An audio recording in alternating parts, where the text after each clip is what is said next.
Good morning, gang. Happy Tuesday morning. So here we go.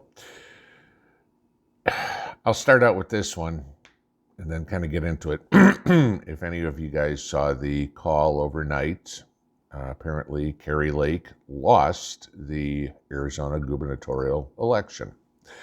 So Katie Hobbs was now the elected governor. Probably going to a recount, but even then.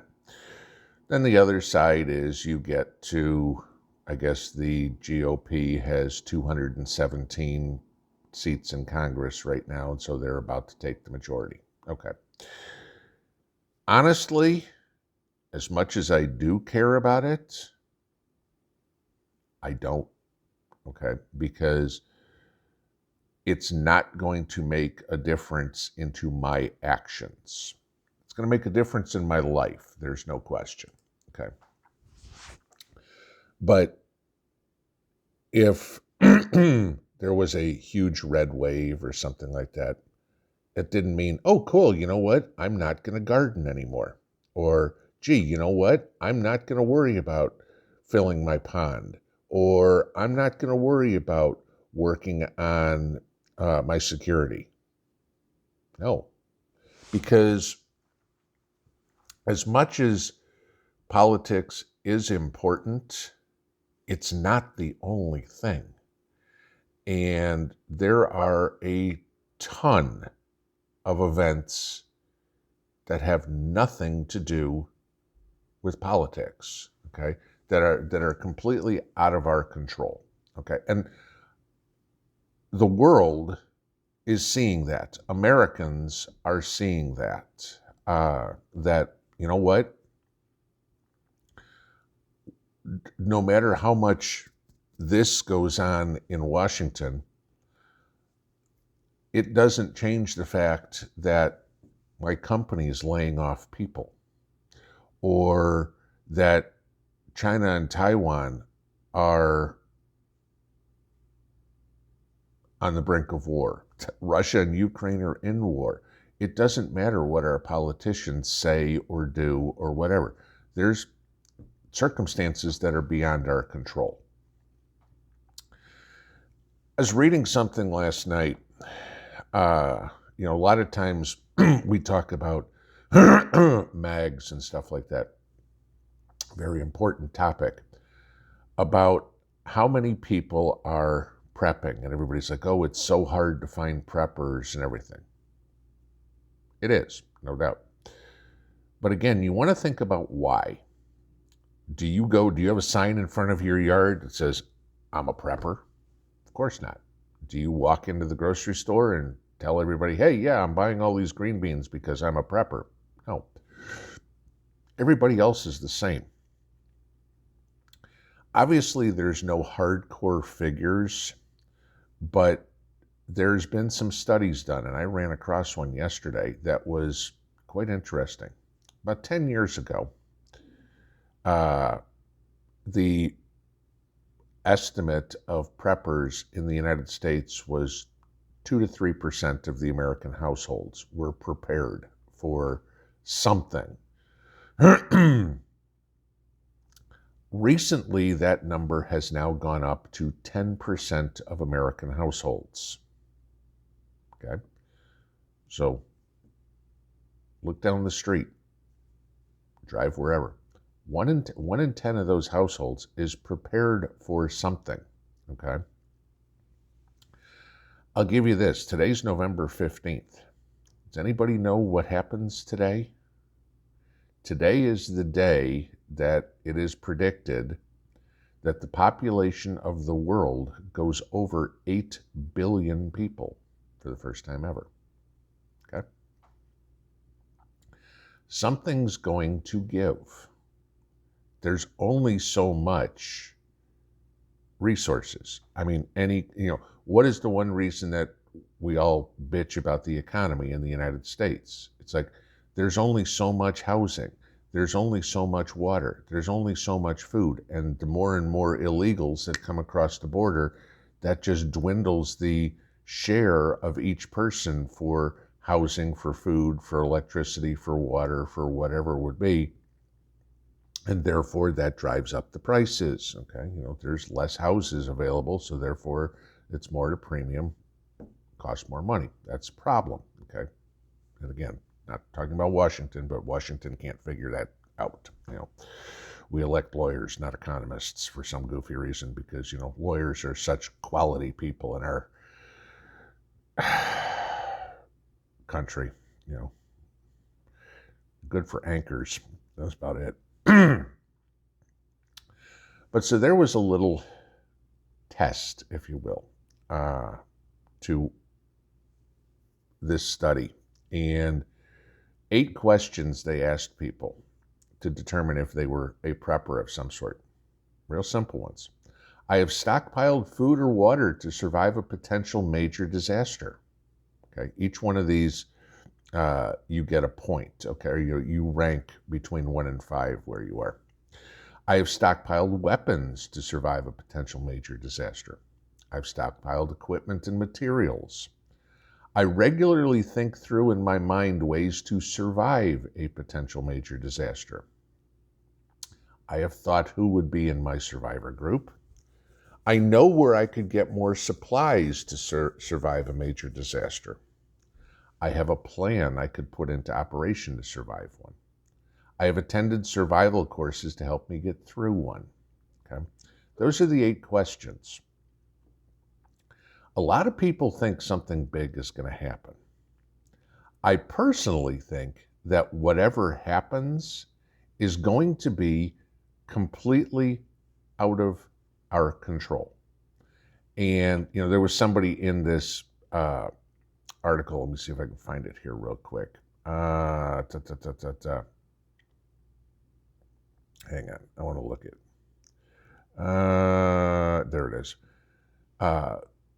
Interviewer asked her, if there's some kind of catastrophe, to what extent do you trust the government?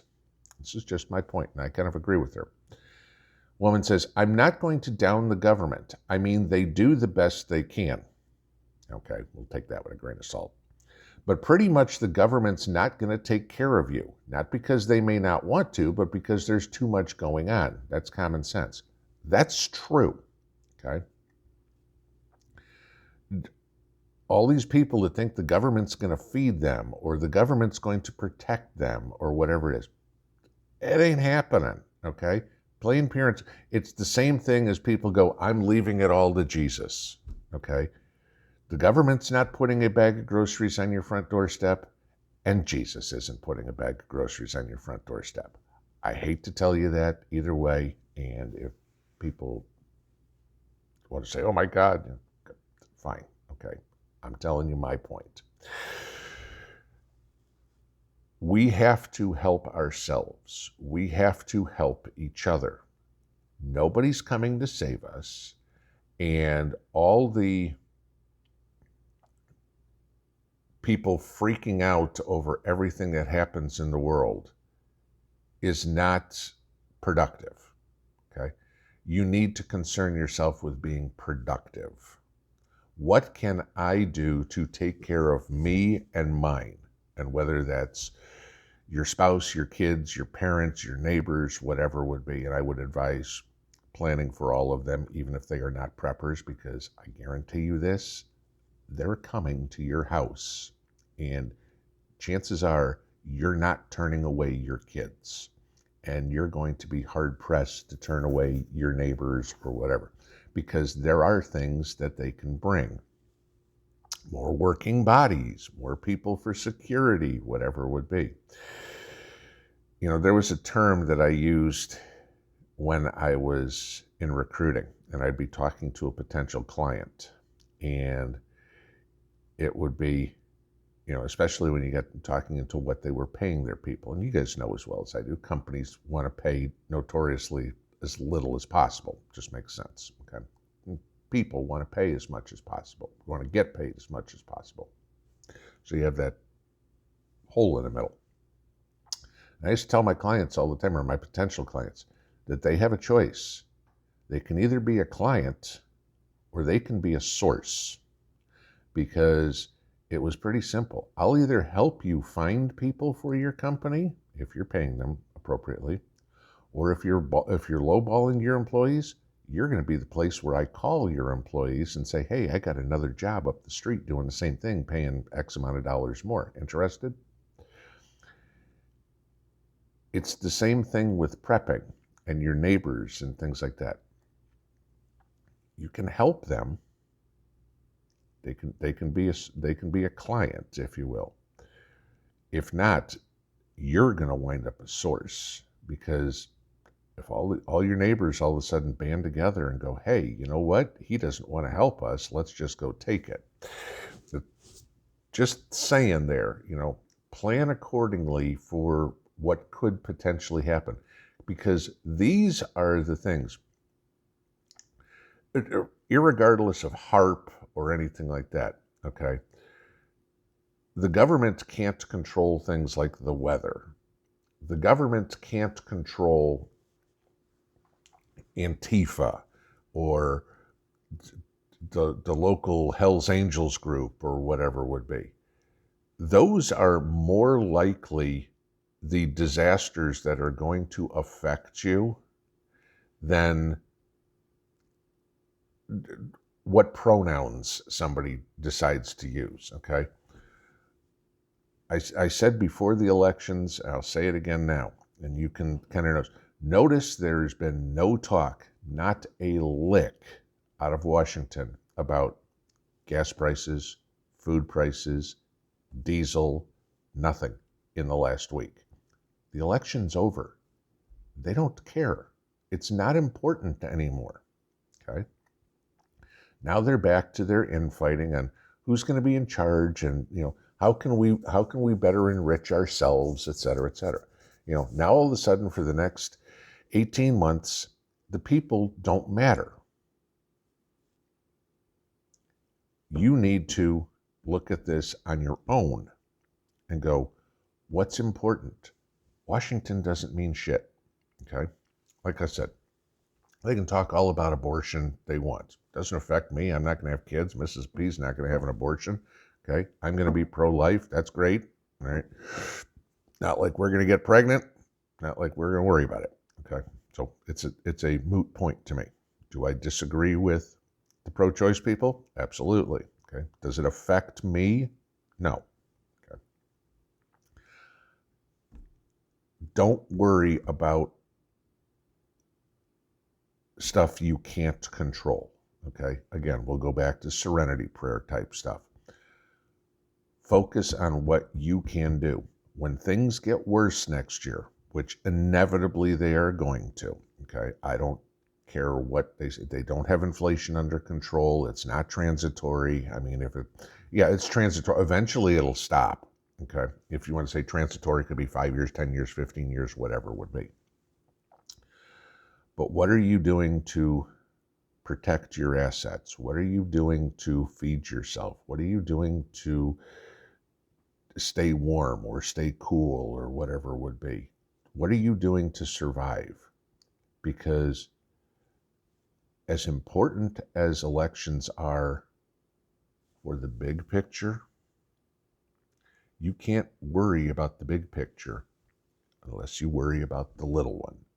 And the little one is the elections that you hold within the four walls of your house and determine what issues, not illegal immigration, not gun control, not abortion, not saving democracy, whatever it would be.